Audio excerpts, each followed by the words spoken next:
You know, sometimes it's important to find out what life's really about. This is the story about an urban chef that came out to the country and got involved with cooking, the community, the environment, fresh food, local produce, and his whole life has a different meaning.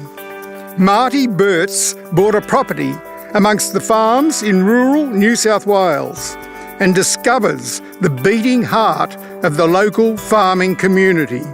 Seeing their passion and their incredible produce inspired Marty to create a community-led business, and the Cooks Co-op is born. Today I have a really special guest coming to the Cooks Co-op for lunch. It's Gerry Harvey, Aussie entrepreneur, business commentator, and he's also a passionate local producer and farmer.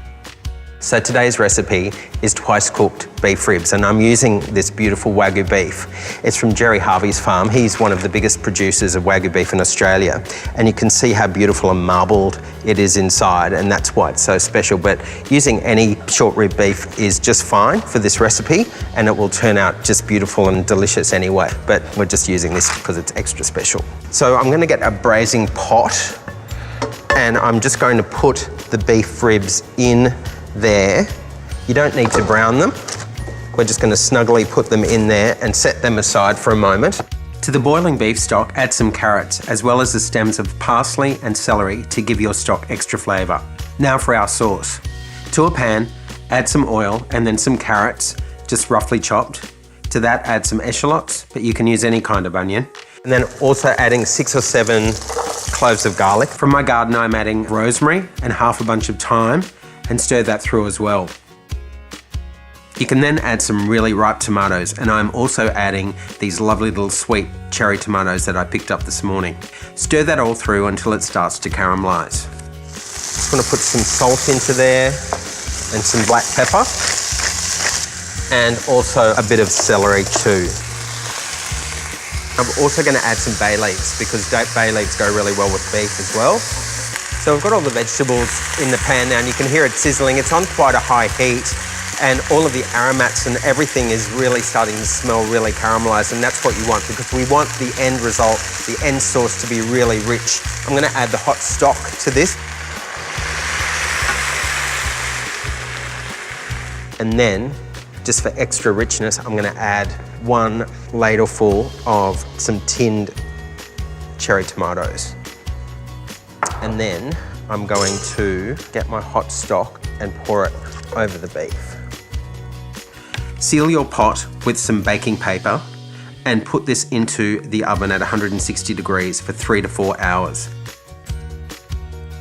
Okay, so the ribs are ready. So I'm going to take the ribs out carefully, and you can see how soft it is. So what I'm going to do is mooli, just do it in small batches. And all the carrots and all the celery and onion, garlic and everything will be pushed through to make a nice, thick, rich sauce. And now our beef is ready to take up to the barbecue, so we'll make our way to the beef station. Marty! Hello. Marty! What are you doing here? I'm cooking your beef. I've braised it and now I'm grilling it. This will be good. I'm using the fat that I've braised the beef in, or what's come off the beef, to baste the beef while it's been grilling, and I'm going to get you to finish it off. You want me to baste it a little bit? Yeah, if you don't mind.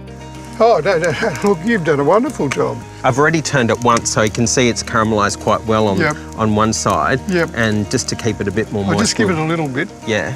Look at that, beautiful stroke. Can you tell me about the marble score on this? I've been doing wagyu now for 15 years, okay? And, you know, I've sold and bred a lot of wagyu. This is a 5 or 6 marble score. Yeah. Perfect for doing ribs. You get a taste sensation. It's really fantastic. Yeah. Very few people ever eat it, okay? We're very lucky. Now that the ribs are grilled, I'm going to pour over the moolied vegetable sauce. To go with this, I want to create a simple fresh herb salad to really cut through the rich flavours of the beef. So I'm going to start cutting up some fresh parsley and basil, and through that I'm going to squeeze some finger lime, some lime zest, and finely chopped Russian garlic and chilli that's going to give it a good kick.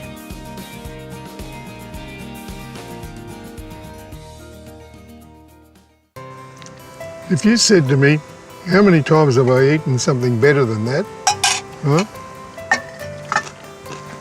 I think I'll be lost for words. I can hear it crisp. Well, is it really crispy? It is. Oh, great. So, Marty, how do you support the local suppliers here? I started a providoring business and I thought, well, I'll grow my own stuff. And then I started providoring that into town from the garden here at the Cook's Co-op. And then I started meeting everyone around me. And now I just collect from other farmers, box it all up for the chefs. They order every week. I put out a list and then I bring it in to the chefs on Thursdays. It's just grown so much, and I've just met so many people around here, and I support them by letting the chefs know in Sydney that Hawkesbury is right on the doorstep of Sydney City. We've got it right here growing, and it's just really important to support the local farmers. All my life, you know, I grew up in the country and that sort of thing, so in our family we always grew our own fruit and vegetables and that sort of thing, so I can honestly say I've been doing this all my life since I've been this high.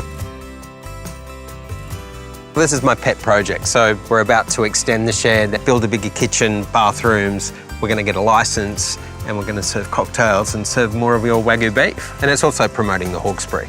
Mate, you're on fire. So what I'd like to do is set you a challenge, right? So I would like to see all of these producers. Yeah. Okay? And we'll have a big day up here and celebrate trying to work out what we can do to make it even better for the future. Okay. That's the challenge, okay? I accept that. Thank you, Marty. Good on you. Thank you for coming today. It's a pleasure. It's been great.